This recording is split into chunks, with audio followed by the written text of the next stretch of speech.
Runski, Punski, and the Watermelon Shoes. Written by K.R. Yates and illustrated by Milena Radiva. Once upon a time, there was a little girl named Runski Punski. She lived with her mom, dad, sister, and little brother in a nice house with a big grassy yard. They also had a big garden where they grew vegetables and watermelons. One hot summer morning, Runski Punski and her friends were chasing each other around her yard without their shoes on. Sometimes they would run and jump into the vegetable garden. As Runski Punski was trying to get away from one of her friends, she jumped into the garden. She landed with a big kersploosh, kersploosh. One foot landed right in the middle of a watermelon. So did her other foot. She yelled to her friends, "Look, I have watermelon shoes!"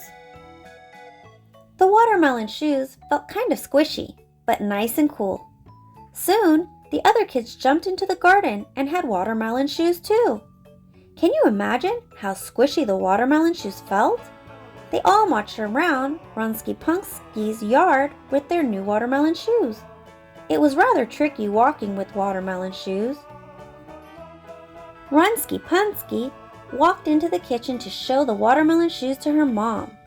"Hey Mom," she said, "did you ever see watermelon shoes?" Her mom could only say two things. "Runski Punski, how on earth did you get watermelons stuck on your feet?" And, "Don't you wear those things in any other room in this house except the kitchen."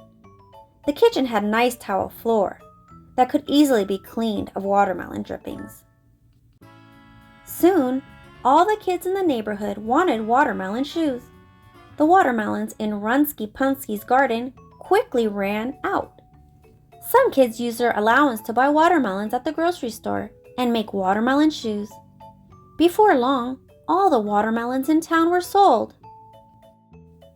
The grocery store owners asked, "What is going on?"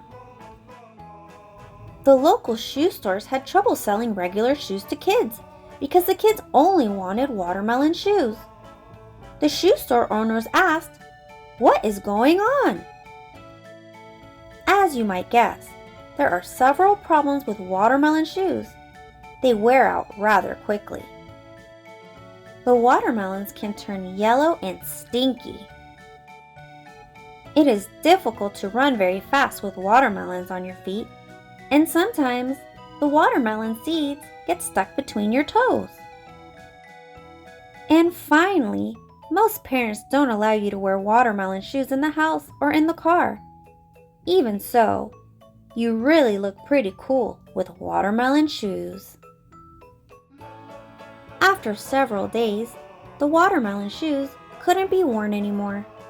Runski Punski and her friends decided that wearing flip-flops and sneakers might be a nice change.